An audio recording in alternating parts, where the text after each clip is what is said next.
السلام علیکم میرے پاکستانیوں. آج 2 دن ہو گئے، شاید میں تھوڑی سی بولنے کی ہمت کر رہی ہوں. 2 دن سے میں بول نہیں سکتی ہوں.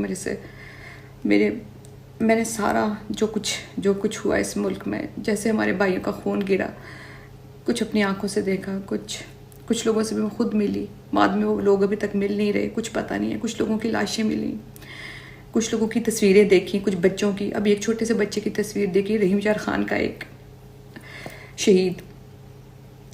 ہمت نہیں ہو رہی بولنے کی، کیا الفاظ نہیں ہے کہ کیا کہ کس طرح ہمارے بھائیوں کا خون بہایا گیا. یہ وہ بچے تھے. ان بچوں کو شاید ہم نہ اچھی تعلیم دے سکے اپنے ملک میں، نہ ہم ان کو کوئی IT ایکسپرٹ بنا سکے، نہ ہم نے کوئی اور بڑی سکل دی، نہ ان کو کوئی ایسے مواقع دیے کہ وہ اچھے کا روزگار کما سکے جیسے دوسرے ملکوں کی حکومتیں دیتی ہیں. کچھ بھی نہیں دے سکے. ایک خواب ان بچوں نے دیکھا. کبھی ہم نے ان کو کشمیر کی جنگ میں جھونکا، کبھی افغانستان کی جنگ میں جھونکا، کبھی ان کے مدرسوں پہ ڈرون ہم لے کر آئے گئے. ان بچوں کے ساتھ بہت ظلم کیا ہم نے. آج جب یہ بچے اپنے حق کے لیے کھڑے ہوئے، کچھ اپنے لیے مانگنے ہیں، ان کی آنکھوں میں امید تھی. میں ان لوگوں سے ملی، بہت سارے لوگوں سے ملی، سب سے باتیں کی، تو ان کا ایک ہی تھا، بس خان کو لے کے جائیں گے. اور اتنی امید تھی ان کو، یہ امید کے ساتھ آئے تھے. اور ان کو امید، یہ سوچ بھی نہیں سکتے تھے کہ ایسے ان کے اوپر اس طریقے سے گولیاں چلائی جائیں گی. سب کچھ سوچ سکتے تھے، لیکن کس طرح شیلنگ ہو رہی تھی، اور شیلنگ میں بھی شیلنگ ہوتی تھی، پیچھے آتے تھے، پھر آگے آ جاتے تھے. تو یہ امید بھی ان کی آنکھوں سے چھین لے گی. ایک آخری امید تھی کہ نہیں، ہم پہ گولیاں نہیں چلیں گی، جو بھی کر لیں، چلو ہمیں ماریں گے، ہمیں بند کر دیں گے جیل میں، ہمارے پہ شیلنگ کریں گے، آنسو گیس، کوئی بات نہیں، برداشت کر لیں گے. لیکن ایسا نہیں ہوگا. ہیں تو ہمارے اپنے نا، اپنے ہیں، لیکن اپنوں نے کس طرح مارا، کتنی بے دردی سے مارا. اتنے چھوٹے چھوٹے بچوں کو، جوان خون. دیکھ کے برداشت نہیں ہو رہی یہ ساری چیزیں. دیکھ کے بہت ساری ویڈیوز بھی نظر آئیں، بہت ساری باتیں بھی پتہ چلیں کہ کس طرح چھپایا جا رہا ہے. کب تک یہ جرم چھپے گا؟ کب تک؟ سب کو پتہ تو چلے گا، انٹرنیشنلی بھی پتہ چل رہا ہے. لیکن انٹرنیشنل جو پتہ چل رہا ہے تو اس سے کوئی فرق نہیں پڑتا، کیونکہ جیسے فلسطین کا سب کو پتہ ہے، پوری دنیا کو. لیکن کیا فرق پڑا؟ جو دوسرے ملکوں کو، جو انہوں نے فلسطین کے لیے کچھ نہیں کیا، تو وہ پاکستان کے لیے کیا کریں؟ تو وہی حساب تھا جیسے فلسطین میں ہو رہا ہے. اسی طرح جیسے ہمارے بچوں کو بے دردی سے مار دیا گیا. بے دردی سے. وہ کچھ مانگنے نہیں آئے تھے. آپ ان کو تھوڑی دیر دیکھتے، شیلنگ کرتے، وہ تھک جاتے، وہ واپس چلے جاتے. زیادہ سے زیادہ ان کو قتل کرنے کی ضرورت نہیں تھی، ان ماؤں کی گود اجاڑنے کی ضرورت نہیں تھی. آپ تو اتنے طاقتور، آپ اپنی طاقت دکھاتے ہیں، لیکن ان کی گودیں رہا، ان کی زندگیاں تو رہنے دیتے ہیں. ٹھیک ہے، جو بھی کرتے ان کے ساتھ ظلم کرتے، کچھ بھی کرتے، لیکن ان کو زندہ تو رہنے دیتے. ان کے آنکھوں پھٹے کپڑے. کچھ لوگ آئے، کچھ نہیں تھا ان کے پاس ایک امید کے علاوہ. سب کچھ آپ نے ختم کی اپنی طاقت سے، اور اس کے بعد آپ ان لاشوں کا مذاق اڑا رہے ہو. اتنے بڑے بڑے صحافی، میں ان کی ٹویٹس دیکھ رہی ہوں. اتنے بڑے اعلیٰ جو وزیر ہیں، ان کی ٹویٹس دیکھ رہی ہوں. انہوں نے مذاق اڑایا ہوا ہے ان ساری موتوں کا.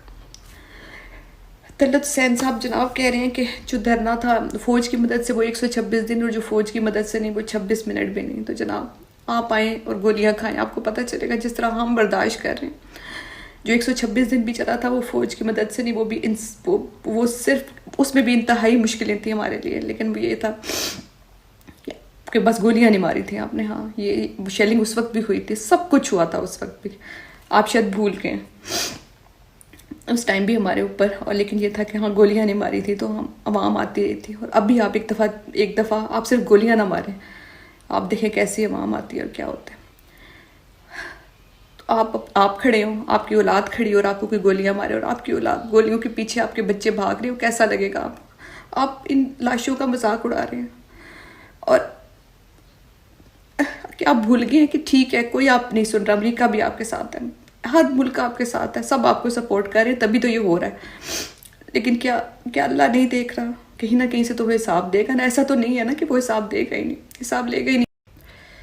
تو خدا نے کہیں نہ کہیں سے تو حساب لینا ہے. اور میری بڑی بد دعا ہے ہم لوگ اور کچھ کر نہ سکیں، کچھ نہ کر سکیں، دعا کے لیے ہاتھ اٹھا سکتے ہیں، بد دعا کے لیے اٹھا سکتے ہیں کہ جو لوگ آج مذاق اڑا رہے ہیں وہ سب اپنی اولادوں کے لیے یہ دن دیکھیں، جیسے آج ہم دیکھ رہے ہیں بچوں کے لیے، جیسے جو بچے چلے گئے ان کی مائیں جو برداشت کر رہی ہیں وہ سب آپ کو بھی کرنا پڑے.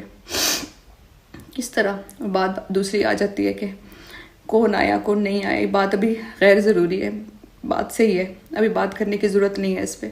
لیکن کیا یہ افسوس کی بات نہیں ہے کہ بچوں کو ان کو مرنے کے لیے چھوڑ دیا گیا، اور جو بڑے لوگ تھے وہ اپنے قافلوں کی تصویریں ہی دکھاتے رہ گئے اور پہنچ ہی نہیں سکے. یہ دکھ کی بات نہیں ہے، جب آپ کو اگر پتا تھا کہ ایسا کچھ ہونا، آپ تو نہیں آئے لیکن آپ نے آگے مرنے کے لیے چھوڑ دیا.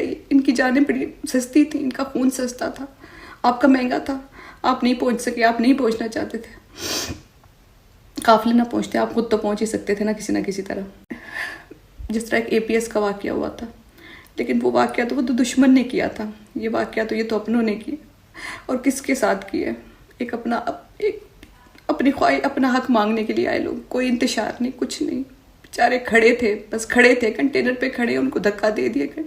کیا کر لیتے وہ؟ ان کے ہاتھ میں تو کچھ بھی نہیں تھا. 4 دن 10 دن بیٹھ بھی جاتے تو کیا کر لیتے؟ کچھ بھی نہیں کر سکتے تھے. آپ تو بہت طاقتور، لیکن آپ نے اپنی طاقت دکھائی. اب انتظار کریں کہ خدا جو ہے وہ اپنی طاقت دکھائے گا، وہ دکھائے گا آپ کو، کیونکہ ہم تو کچھ نہیں کر سکے. ٹھیک ہے، ہم کچھ نہیں کر سکے، عام انسان ہے، خالیات انسان ہے، ہماری کوئی اوقات نہیں ہے. ٹھیک ہے، ہمیں پتہ چل گیا ہے کچھ نہیں ہے ہمارے ہاتھ میں، لیکن ایک اوپر بیٹھا ہے، وہ دیکھ رہا ہے سارا کچھ. انشاءاللہ کبھی نہ کبھی تو کچھ کرے گا. اور جس دن وہ اپنا قہر دکھائے گا، اس دن آپ برداشت کرنا. جو سارے لوگ مذاق اڑا رہے ہیں، جو سارے اس وقت طاقت کے نشے میں جو مست ہاتھی کی طرح جو خوش ہو رہے ہیں، انشاءاللہ بہت جلد ہے، ان کا انجام وہ ہم اپنی آنکھوں سے دیکھیں گے انشاءاللہ.